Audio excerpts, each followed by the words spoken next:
ओम साईराम. हे जग, हे विश्व, हा भवसागर म्हणजे काय? आपण कोण आणि आपण इथे कशासाठी आलोत? अनेक प्रश्न आहेत.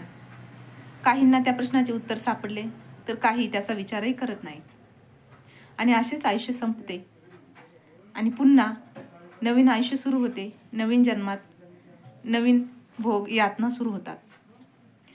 ज्याप्रमाणे एखादा कैदी आपल्या अपराधाची शिक्षा जेलमध्ये भोगत असतो, ती शिक्षा पूर्ण झाल्याशिवाय त्याला सुटका नसते. आणि जर त्याच कैद्याने आपल्यामध्ये बदल केले, स्वतःमध्ये काही बदल करण्याची त्याच्यामध्ये भावना असेल, इच्छा असेल, तर त्याला सुटका दिली जाते, सोडले जाते आणि पुन्हा ही चूक करणार नाही असे आश्वासन तो देतो. आणि त्या आश्वासनाप्रमाणेच तो प्रायश्चित्त करून नवीन आयुष्य सुरू करतो आणि त्या जेलमधून मुक्त होतो.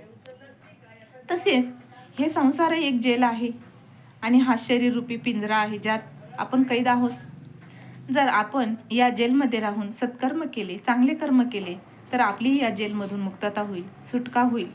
या पिंजऱ्यातून आपण मुक्त होऊन खऱ्या विश्वात, खऱ्या सुखात, खऱ्या परमानंदात जाऊ.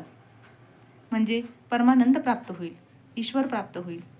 म्हणूनच या जेलमधून, या संसाररूपी कैदीतून, या शरीररूपी पिंजऱ्यातून सुटका करण्याचा प्रयत्न करायला हवा. कारण यातून सुटका झाली तर नवीन पिंजऱ्यात पुन्हा आपली रवानगी होणार.